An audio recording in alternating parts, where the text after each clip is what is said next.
नमस्कार। आज हम बात करेंगे भारत की एक ऐसी वीरांगना की, एक ऐसी शेरनी की, जिसकी एक दहाड़ ने एक पूरे साम्राज्य की नींव हिला दी थी। जी हाँ, हम बात कर रहे हैं झांसी की रानी, रानी लक्ष्मीबाई की। एक ऐसी कहानी जो बहादुरी और देशभक्ति की मिसाल है और आज भी हम सबके दिलों में जिंदा है। और उनका ये कहना, मैं अपनी झांसी नहीं दूंगी, ये सिर्फ कुछ शब्द नहीं थे। सोचिए, ये एक अकेली रानी का उस वक्त के सबसे ताकतवर साम्राज्य के खिलाफ सीधा सीधा ऐलाने जंग था। और बस यही वो जिद थी, वो संकल्प था जिसने रानी लक्ष्मीबाई को इतिहास में हमेशा के लिए अमर कर दिया। तो सवाल ये उठता है कि आखिर कौन थी वो? कौन थी वो रानी जिसने दुनिया की सबसे बड़ी ताकत ब्रिटिश ईस्ट इंडिया कंपनी से सीधी टक्कर लेने की हिम्मत दिखाई? आइए आज उनकी इस कमाल की अविश्वसनीय कहानी में उतरते हैं। तो उनकी कहानी की शुरुआत होती है उनके बचपन से। एक नाम था मणिकर्णिका। सुनने में तो एक आम लड़की का नाम लगता है ना? लेकिन यही लड़की आगे चलकर एक असाधारण योद्धा बनने वाली थी। अच्छा, तो मणिकर्णिका का जन्म हुआ था वाराणसी में। घर पर सब प्यार से उन्हें मनु बुलाते थे। और देखिए, उनका बचपन आम लड़कियों जैसा तो बिल्कुल भी नहीं था। जरा सोचिए, वो जमाना जब लड़कियों को घर से बाहर निकलने की भी इजाजत नहीं थी।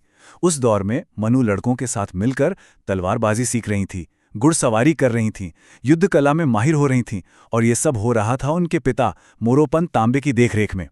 तो कह सकते हैं कि उनके आने वाले कल की, उनके उस योद्धा स्वरूप की नींव यहीं से पड़ रही थी। तो एक योद्धा तो वो बन ही रही थी, लेकिन अब देखते हैं कि वो झांसी की रानी कैसे बनी और कैसे उनकी जिंदगी में एक बहुत बड़ा तूफान आने वाला था। तो साल था 1842, जब मनु की शादी हुई झांसी के राजा गंगाधर राव से, और इसी के साथ मणिकर्णिका बन गईं रानी लक्ष्मीबाई।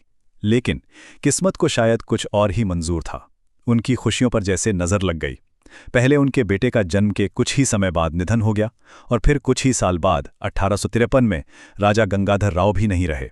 अब सोचिए, झांसी का सिंहासन खाली, रानी अकेली, और गोद लिए हुए बेटे दामोदर राव का भविष्य बिल्कुल अनिश्चित। पूरे राज्य पर एक तरह से संकट के बादल छा गए थे। और बस यहीं से शुरू होती है असली टक्कर। वो टकराव जिसने रानी लक्ष्मीबाई को बगावत की आग में कूदने पर मजबूर कर दिया। और इस सब की जड़ में थी अंग्रेजों की एक बहुत ही चालाकी भरी policy, the doctrine of lapse. तो ये डॉक्ट्रिन ऑफ लैप्स था क्या? असल में ये अंग्रेजों का एक बड़ा ही शातिर कानून था। मतलब सीधा सा हिसाब था कि अगर किसी रियासत के राजा की मौत हो जाती है और उनका कोई अपना मतलब सगा बेटा नहीं है, तो वो रियासत सीधे सीधे ब्रिटिश ईस्ट इंडिया कंपनी की हो जाएगी। गोद लिए हुए बेटे को वो वारिस मानते ही नहीं थे। देख रहे हैं कैसी चाल थी ये?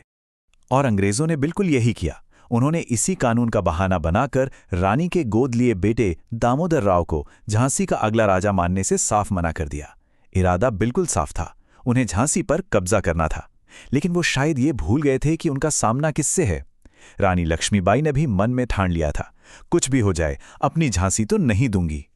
रानी का यही फैसला, यही जिद वो चिंगारी बनी जिसने उन्हें 1857 की महान क्रांति की धधकती ज्वाला में खींच लिया।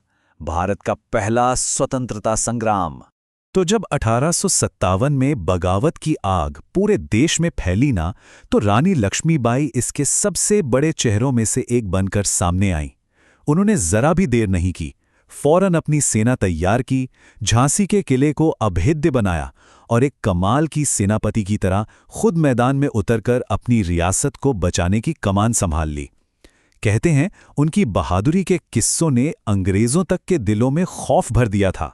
और फिर वो मौका आया जब अंग्रेजों ने झांसी के किले को चारों तरफ से घेर लिया। अब दुनिया ने रानी की हिम्मत का वो नजारा देखा जो हमेशा के लिए इतिहास बन गया। उन्होंने हार मानने से इनकार कर दिया, अपने छोटे से बेटे दामोदर राव को अपनी पीठ पर कसकर बांधा और अपने घोड़े बादल पर सवार होकर किले की ऊंची दीवार से सीधी छलांग लगा दी। वो हवा को चीरती हुई दुश्मनों की फौज के बीच से निकल गईं। ये सिर्फ एक बच निकलना नहीं था, ये एक माँ का अपने बच्चे के लिए जज्बा था और एक रानी का अपने स्वाभिमान के लिए संघर्ष। लेकिन उनकी लड़ाई अभी खत्म नहीं हुई थी। उनकी कहानी का अंत एक वीरांगना की शहादत के साथ होता है, और वहीं से जन्म होता है एक ऐसी विरासत का जो कभी खत्म नहीं होगी। जून 1858। जगह थी ग्वालियर के पास। यहां उन्होंने अपनी जिंदगी की आखिरी लड़ाई लड़ी, शायद सबसे भयंकर लड़ाई।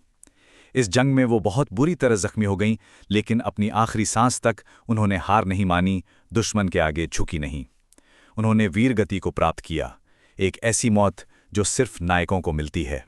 और रानी लक्ष्मीबाई की ये शहादत ही थी जिसने उन्हें हमेशा हमेशा के लिए अमर कर दिया। देखिए, वो सिर्फ एक योद्धा नहीं थी, वो एक निडर सेनापति थी, वो भारतीय देशभक्ति का एक जीता जागता प्रतीक थी, वो महिला सशक्तिकरण की सबसे बड़ी मिसाल है और गुलामी के खिलाफ जो संघर्ष हुआ उसका सबसे ताकतवर चेहरा। उनकी ये विरासत आज भी हम सबको प्रेरणा देती है। और शायद उनकी पूरी कहानी का सार सुभद्रा कुमारी चौहान की इन पंक्तियों में छिपा है। खूब लड़ी मर्दानी, वो तो झांसी वाली रानी थी। ये लाइनें सिर्फ एक कविता नहीं है, ये भारत के साहस और उसकी वीरता का नारा है, एक ऐसा नारा जो हमेशा गूंजता रहेगा।